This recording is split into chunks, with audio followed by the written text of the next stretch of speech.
ये आडंबर वाली भक्ति से तो कुछ भी नहीं होगा, और बंधन बनते चले जाएंगे और जाल बनते चले जाएंगे, जीवन में परिवर्तन नहीं आएगा। और आप तो देख रहे हैं, अगर बाहर की पूजा से कुछ होता तो आप लोग तो साक्षात गंगा के किनारे में हैं, सब लोग को तुरंत मुक्ति मिल जाती। गंगे तो दर्शनार्थ मुक्ति, गंगा के दर्शन मात्र से मुक्ति हो जाती है, ऐसा मानते हैं लोग। लेकिन ऐसा होता तो गंगा के आप किनारे हैं, गंगा में जितने जीव हैं सब तुरंत मुक्त हो जाते। मुक्ति गंगा में रहने से या गंगा के किनारे बैठने से नहीं मिलती, मुक्ति मिलती है मन के विकारों को मिटाने से, मुक्ति मिलती है जीवन के दोषों को मिटाने से, मुक्ति मिलती है मन को निर्मल करने से। अगर आपने मन को निर्मल किया है वही मुक्ति की अवस्था है। कोई जरूरी नहीं कि आप केदारनाथ में जाके बैठे तो मुक्ति मिलेगी। हाँ, ये बात है कि वो जगह अच्छी है, पवित्र है, साधना के लायक है, शायद वहां आपको वातावरण भी ऐसा मिल जाए कि आप ध्यान कर सकें। लेकिन सिर्फ जगह अच्छी होने से मुक्ति नहीं मिलेगी, आपकी तैयारी भी होनी चाहिए, आपका मन भी वैसा होना चाहिए, आपके जीवन में भी वो प्यास होनी चाहिए कि हमें मुक्ति के मार्ग तक जाना है। तो मैंने कहा कि सत्संग में आप हैं तो सत्संग को साधारण मत समझिए। भगवान कृष्ण ने गीता का संदेश अर्जुन को अकेले सुना दिया, वो नहीं देखे कि कौन है नहीं है, कितनी भीड़ है। श्रोता एक ही हो लेकिन वो अर्जुन जैसा हो, सुनने वाला हो। बहुत भीड़ लगा दी है और सब आपस में ही वार्तालाप कर रहे हैं तो समझना वो सत्संग में व्यवधान आप कर रहे हैं।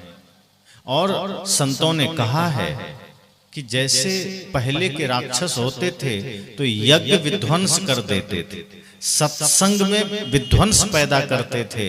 अगर आज आपके द्वारा ये भूल हो गई तो आपको वही पाप लगेगा जो राक्षसों को लगता था। इसलिए कभी भी सत्संग में जाइए, शांति से जिज्ञासा से बैठिए कि हमें 10 मिनट ही अगर समय है 10 मिनट ही बैठेंगे, जबरदस्ती मत बैठिए।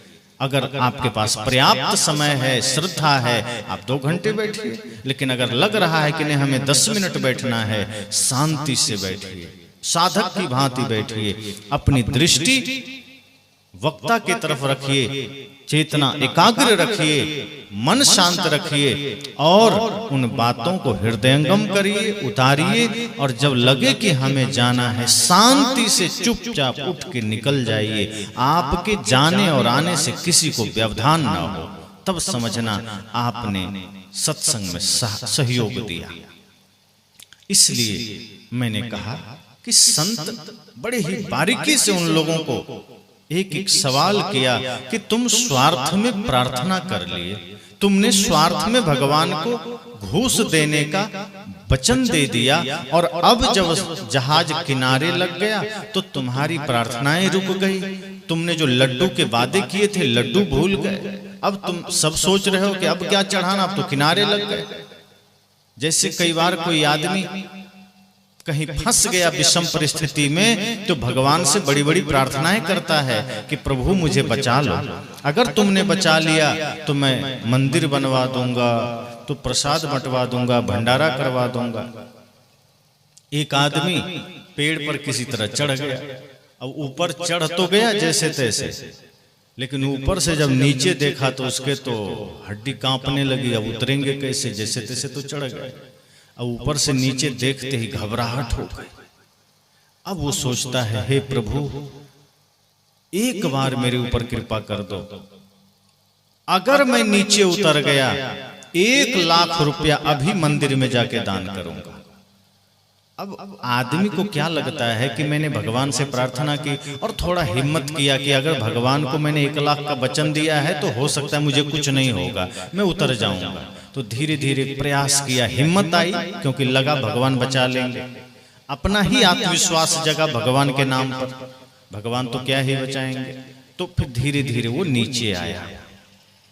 बहुत हद तक नीचे जब आ गया तब देखता है कि अब तो लगता है काफी नीचे आ गए हैं, 1 लाख रुपया कुछ हम ज्यादा बोल गए हैं। अभी थोड़ा सा है नहीं पैसा, इतना हम दे नहीं पाएंगे।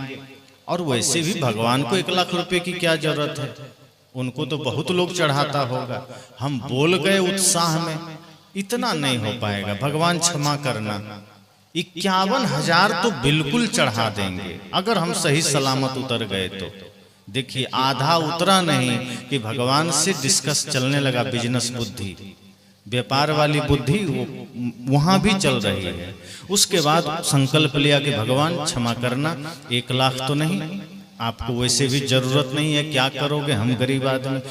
अगर हम सही सलामत उतर गए, पक्का बोल रहा हूं 51,000 दे दूंगा। उधर से कोई भगवान नहीं है जो बोले कि तुमने झूठ बोला, नहीं हम नहीं उतारेंगे। मन ही मन उत्तर भी बना लिया कि चलो भगवान ने मानो स्वीकार कर लिया। अब फिर प्रयास किया, धीरे धीरे हिम्मत से उतरने लगा। अब लगभग 25% बचा। अब देखता है कि अब तो हम बहुत निकट आ गए हैं। कहा 51,000 कोई ज्यादा नहीं हो गया, इतना भी हम दे पाएंगे क्या, और भगवान इतना का भी क्या करेंगे। और वैसे भी भगवान को देने वाले बहुत हैं, 11,000 में भी तो काम बन सकता है, भगवान ही तो हैं, सब पर करुणा करते हैं, हम 11,000 ही दे लेंगे।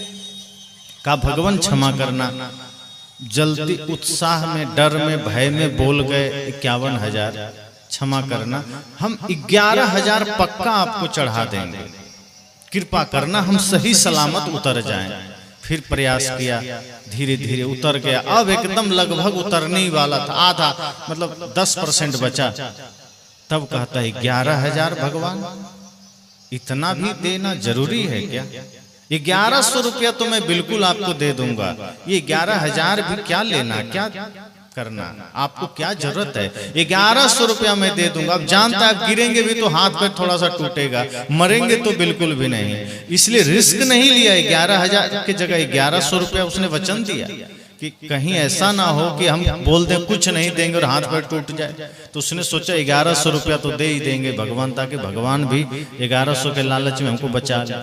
अब वो धीरे धीरे प्रयास किया, एकदम नीचे जब उतर गया तो ऊपर देखा, कहा भगवान क्या करेंगे आप 1100 का, आप तो भगवान हैं।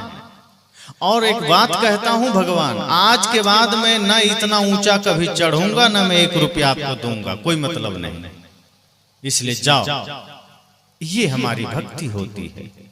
अब बिल्कुल यही बात हर किसी के जीवन में है। जब आपके जीवन में कोई कष्ट आ जाता है, कोई बाधाएं आ जाती है, आप देखिए मंदिरों में भीड़ लग जाते हैं, प्रार्थनाएं शुरू हो जाती है, हवन शुरू हो जाते हैं, जाप शुरू हो जाते हैं। तभी तो सदगुरु कबीर कहते हैं, दुख में सुमिरन सब करे, सुख में करे न कोई। जो सुख में सुमिरन करे तो दुख काहे को होए।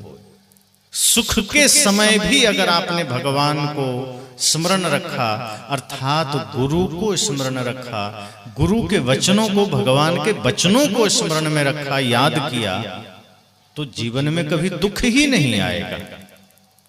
लेकिन दुख की घड़ी में हम गुरु का, भगवान का नाम जपते हैं, और जब सब कुछ सही हमारे जीवन में चलता है तो हम फिल्मी गाना जपते हैं। फिर वहां भगवान का नाम नहीं जपते, फिर वहां धर्म से मतलब नहीं होता। फिर तो हमारे पास समय है पार्टी करना, नाच करना, दुनिया भर के सारे उटपटांग हरकतें करना। साहब तो कहते हैं, श्वास श्वास में नाम लो, वृथा श्वास न खोए, ना जाने यह श्वास का आवन हो न हो। सदगुरु कहते हैं, श्वास श्वास में एक भी श्वास खाली नहीं जाना चाहिए। संसार का चिंतन मत करना, हर श्वास में प्रभु का, गुरु का नाम हो, सप्तनाम हो, जय गुरु हो, सदगुरु शरणम हो, सदगुरु नमः हो, अर्थात आपके मन में पवित्र चिंतन हो। गुरु नाम से मतलब, भगवान के नाम से मतलब पवित्र भाव हो, पवित्र चिंतन हो, सदचिंतन हो, जगत कल्याण का भाव हो, प्राणी मात्र के प्रति प्रेम का भाव हो। ये हर पल होना चाहिए, समय काल खंड के लिए नहीं होना चाहिए कि 1 घंटे के लिए धार्मिक बन गए, कि 1 घंटे के लिए पुजारी बन गए। 24 घंटे धार्मिक बनिए। सुबह मंदिर गए तो धार्मिक बन गए, घर आए तो पूरा एकदम अधार्मिक हो गए। 1 घंटे मंदिर गए, पुजारी बन गए, घर आए तो फिर वही चालबाजी, वही कपट, वही मेरा तेरा, वही हिंसा के भाव, वही क्रूरता, वही लड़ाई, वही झगड़े। मुख खुलते हैं तो हम किसी के लिए अपशब्द बोलते हैं। किसी ने गाली दी, हम भी पलट के गाली दे दी। फर्क क्या रहा? अब रास्ते में आप कहीं जा रहे हैं, अचानक आपको देखकर कुत्ता भौंकना शुरू कर दिया, तो आप क्या करते हैं? जैसे उसने भौंकना शुरू किया, आप भी रुक के भौंकना शुरू करते हैं कि साइड होके निकल जाते हैं? लेकिन व्यवहारिक जगत में आप ऐसा नहीं करते। गधे ने लात मार दी तो हम सोचते हैं हम भी लात मार दें, फिर गधे में फर्क क्या रहा? कुत्ते ने भौंकना शुरू किया, हम भी भौंकने लगे, फिर दोनों में फर्क क्या रहा? आदमी होने का मतलब यह है कि अगर किसी ने गाली भी दिया है तो आप पलट के गाली मत दीजिए। अगर किसी ने अपशब्द कहा है, आप पलटकर अपशब्द मत कहिए। किसी ने गाली दिया, आप मत लीजिए, पकड़ के लेते ही क्यों हैं? पहले लोग पत्र भेजते थे, मोबाइल का जमाना नहीं था, फोन का जमाना नहीं था, पत्र भेजते थे, और अगर वो पत्र स्वीकार कर लिया जाता था तो आपको सूचना मिलती थी। कई लोग पत्र लेते ही नहीं थे, तो पत्र जो भेजता था वापस बेरंग चला जाता था।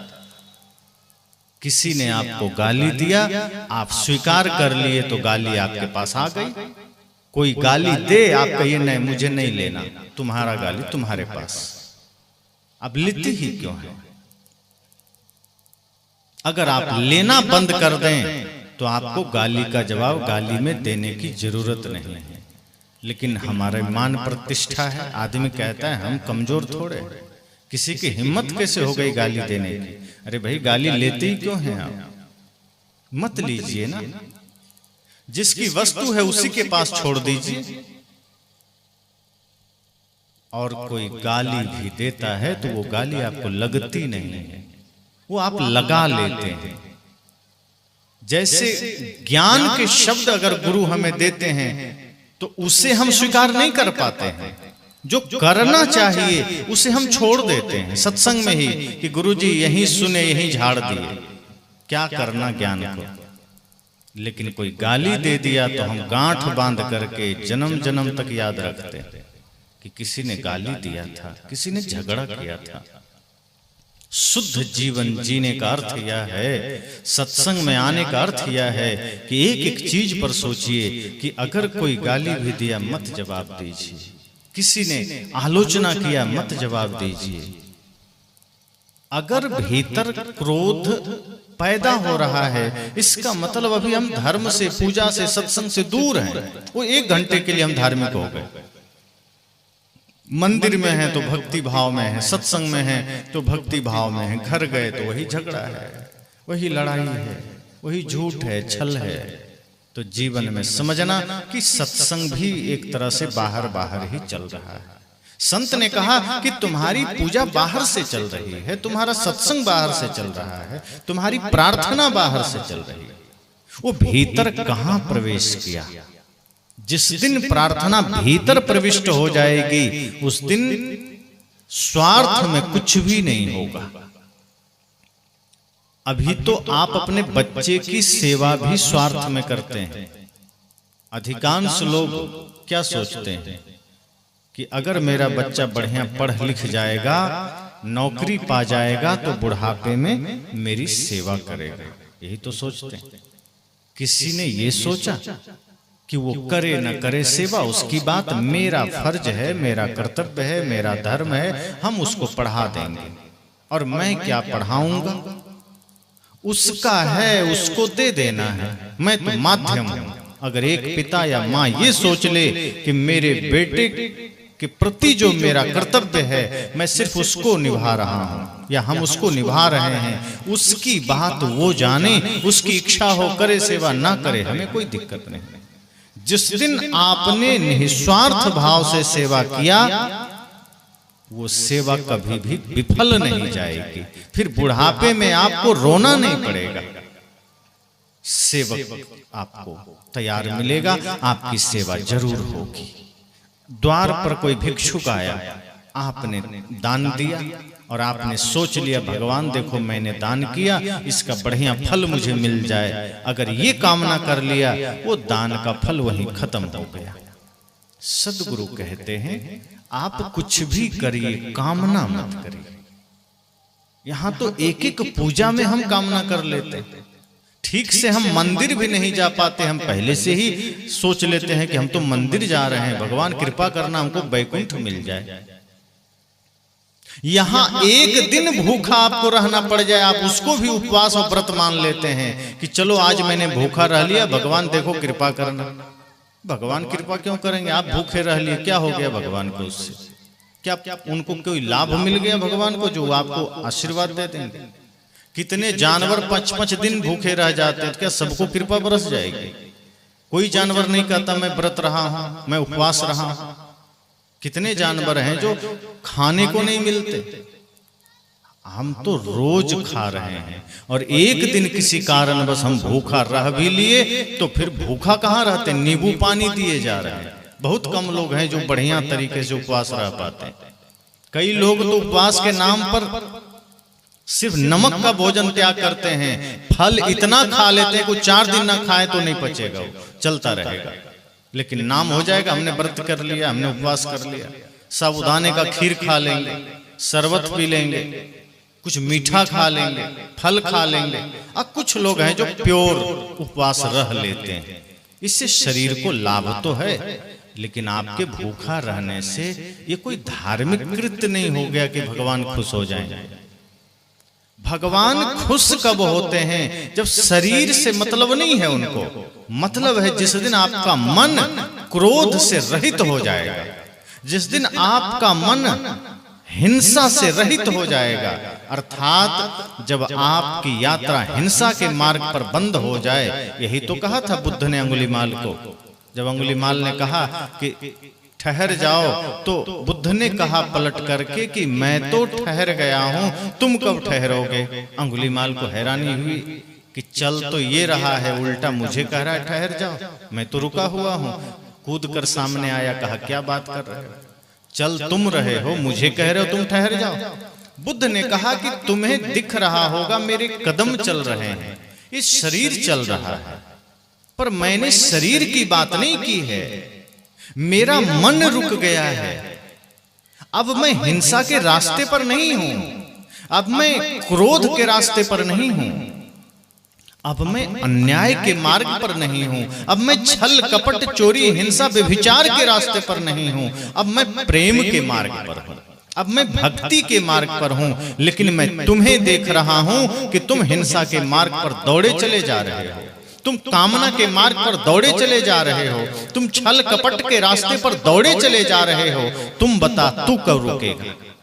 पहली बार किसी ने झकझोरा था, उसको होश आ गया कि सच में मैं हिंसा के मार्ग पर दौड़ रहा हूं, सच में मैं कपट छल के मार्ग पर दौड़ रहा हूं, चोरी के मार्ग पर दौड़ रहा हूं, व्यभिचार के मार्ग पर दौड़ रहा हूं।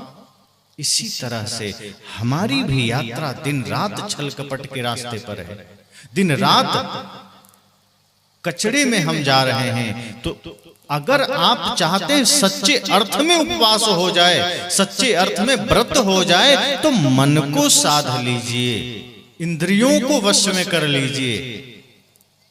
सदगुरु कबीर तो कहते हैं कि आप अगर सच्चे अर्थ में एकादशी व्रत करना चाहते हैं, तो एकादशी व्रत का मतलब ये नहीं कि उस दिन आप भूखा रह जाइए। अगर एकादशी व्रत करना है तो 5 कर्मेंद्रियां, 5 ज्ञानेंद्रियां और 1 मन, इन सबको वश में कर लेना, 11 को समझना एकादशी व्रत।